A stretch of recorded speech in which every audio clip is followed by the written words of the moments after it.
She said it like a joke meant to travel. We're mortified to have such a modest relation here.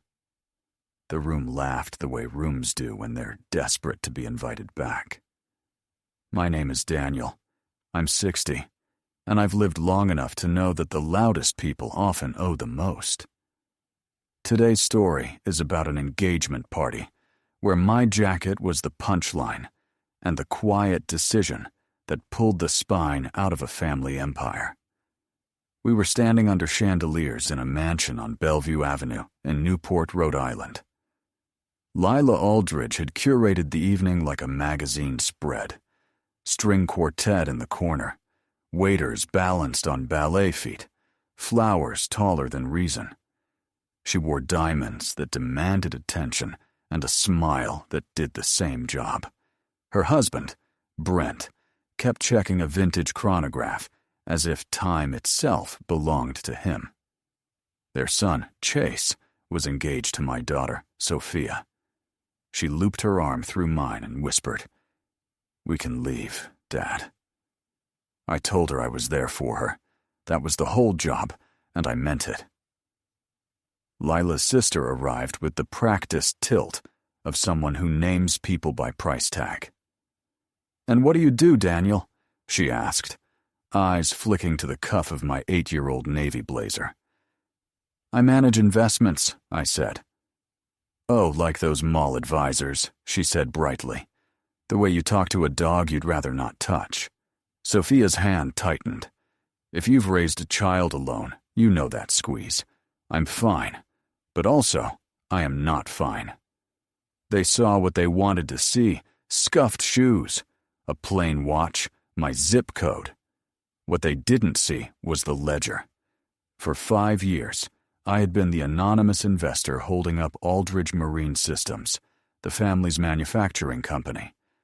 Through holding companies with ordinary names, Northgate Partners, Kestrel Ridge, Blue Harbor, I had quietly placed $49 million where their pride could not reach it. Sophia grew up in a small cape on a quiet street in Providence. When she was 3 months old, her mother left a note and left us. I learned to braid hair by watching videos. I learned to budget by necessity. Later, when an early bet in software paid off, I learned to keep generosity quiet. Sophia knew there was money when she turned 18. She also knew it was not meant to replace character. She became a teacher by choice and never asked for more than a hug and a ride when her car refused. The Aldridges had a story they preferred. In it, Brent was a turnaround artist. In it, Lila curtsied to philanthropy. In it, Chase would marry into goodness and polish it. The part where their company survived, because my capital stabilized their loans, didn't fit the aesthetic. That part lived in corporate filings, pledge agreements, UCC liens, and vendor portals that listed my entities as collateral providers. Boring places. True places. I could have ignored the remarks. People say small things to make themselves big. But then I saw it. A place card on the gift table, engraved in gold, set like a little guillotine blade. The bride's burden. Sophia reached it first. She lifted it, voice level enough to cut glass. "The bride's burden," she read to the room. Conversation paused mid-sip. Lila's smile flickered, then returned stronger, like a mask tightened. "Just a little humor," Lila said. "We adore Sophia, of course. It's just, well, single fathers walking a bride. It can be quaint." Chase stared at the floor. No defense, no spine. The quartet slid into a new song because the sheet music told them to.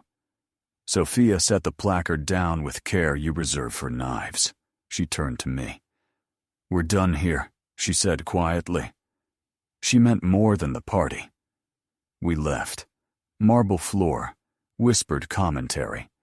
The valet jogged because that's the part of the story he plays. In the car, Sophia cried in a way I hadn't seen since she was 12, and broke her arm in 2 places partway down a hill.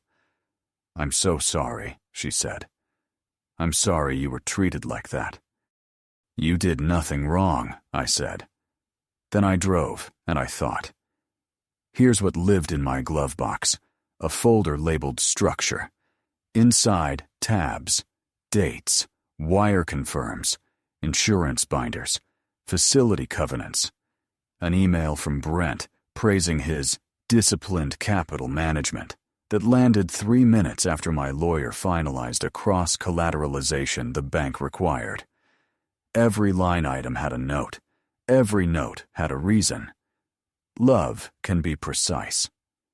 That night, I called my attorney, the one who writes with a scalpel. "Pull every agreement tied to Aldridge Marine," I said. "Find me the exit doors. Notice windows. Change in circumstance clauses. Guarantor rights. I want a list by morning." "What happened?" he asked. "They mistook kindness for a costume," I said. He didn't ask for details. "Be here at 7, he said. I slept in the chair by the window. At sunrise, I made coffee strong enough to remember. At the office, we stacked the contracts on the table like bricks. Here were the revolving facilities underwritten on the strength of Blue Harbor's deposit relationship. Here were the insurance endorsements listing Northgate as guarantor for malpractice and product liability. Here were the vendor seats for research platforms that locked if my approval toggled from yes to no. Here were the intercreditor agreements that looked like crossword puzzles if you didn't know which words mattered. We drafted letters. Not angry ones, precise ones. Withdrawal of guarantee pursuant to Section 7C. Termination of co-signer status on notice of material change. Revocation of charge approvals above 5,000 or certified mail. Return receipts. Tracking numbers pasted into my spreadsheet like a neat line of stitches. This is not legal advice. By noon, the bank manager had my notice. He fidgeted with his tie, a man who likes tidy stories. "I wish this were different," he said. "So do I said. "But my daughter is not a bit." By 3, the insurer responded. Coverage set to expire at 11:59 p.m. Absent alternate guarantor or full premium under new underwriting. By 5, the equipment financier scheduled a pickup window in the event of default. By the time the city went indigo, my phone held a row of confirmations. Gravity doesn't show off, it just works. Morning brought calls. The first was Chase. "Sophia, can I speak with your dad?" I answered. His voice was being strangled by panic. "Mr. Hale, I'm mortified about last night. My mother, she went too far. Please don't hold that against our family. There's also a situation with Dad's company. An investor pulled out no notice, and it's significant. Maybe you know people?" "How significant?" I asked. He swallowed. "Around 40 to 50 million. I looked at Sophia across the table. She raised her eyebrows. They still didn't know. "Investors come and go," I said. "Sometimes they go when it's time to go." "We just need an introduction," he said. "Northern Gate or North something never even came to board meetings. It feels like a misunderstanding." After I hung up, Sophia said, "They don't get it." "They will," I said. At 4:12 p.m., Lila called me directly. She didn't do small talk. "Daniel, I'm ashamed of how last night went," she said, voice smoothed with effort. "But this is bigger than feelings. Our primary investor withdrew. It's catastrophic timing. You're in finance. Perhaps you know someone willing to acquire a stake in a successful manufacturer. Brent turned the company around 5 years ago and—" "Who withdrew?" I asked. She exhaled. "Northgate Partners," she said carefully, testing the syllables as if they might do her a favor. Northgate was mine. So were Kestrel Ridge and Blue Harbor. Together they formed the net that had caught the Aldridges when the water turned dark. "Lila," I said, "last night you labeled me a burden. Today you'd like me to look for a savior. What makes you think those are different people?" Silence traveled the line. When she spoke again, the diamond in her voice had a crack. "Are you telling me? I'm telling you that sometimes the person you dismiss is the person you depend on," I said.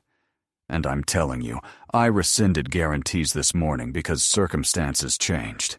You can't possibly tie business to—" "Respect is a business input," I said. "You just don't get a line item for it." I put her on speaker as Brent's voice joined, brittle as glass. "Mr. Hale," he said, "this is a misunderstanding. We will apologize publicly. We'll host another event, something tasteful. Tell us what you need."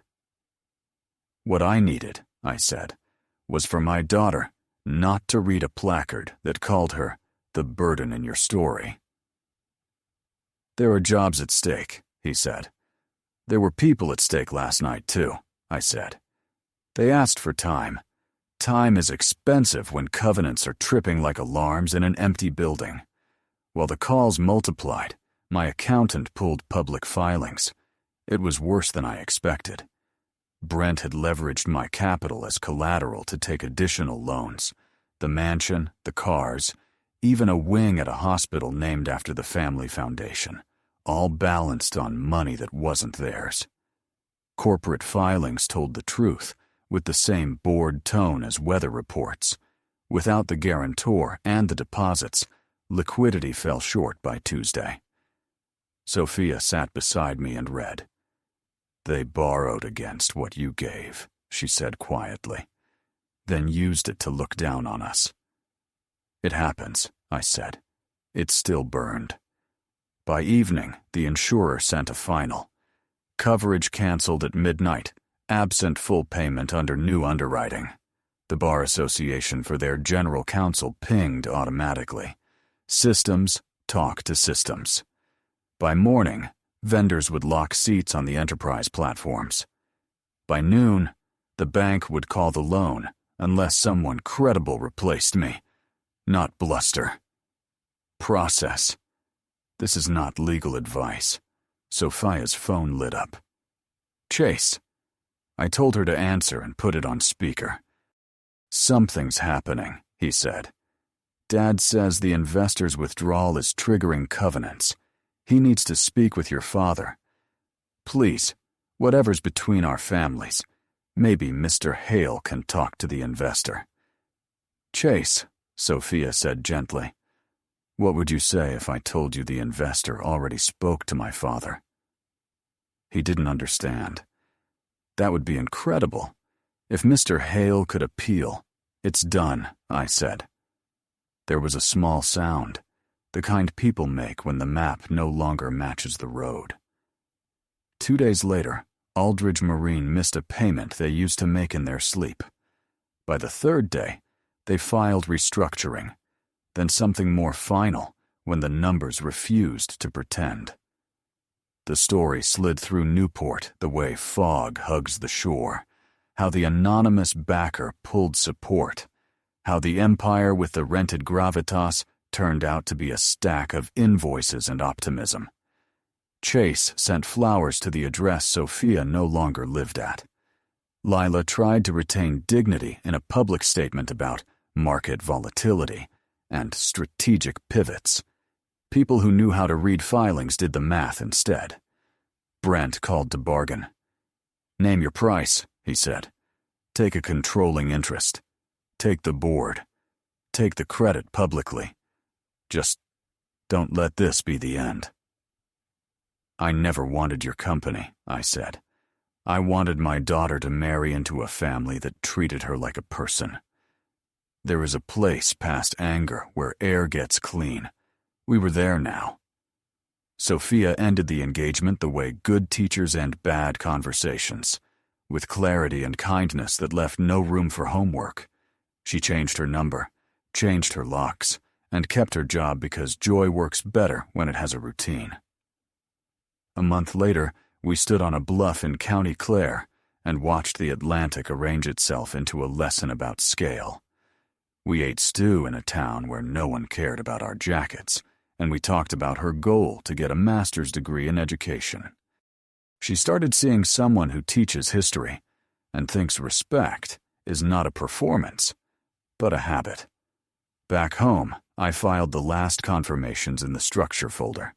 I added a tab called Story, not to gloat, to remember.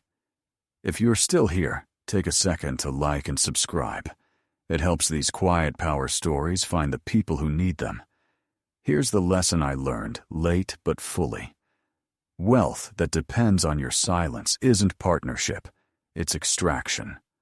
Read what you sign. Keep the receipts. And when someone labels you a burden, check what you're holding up. Respect isn't for sale. It's earned, or it isn't there.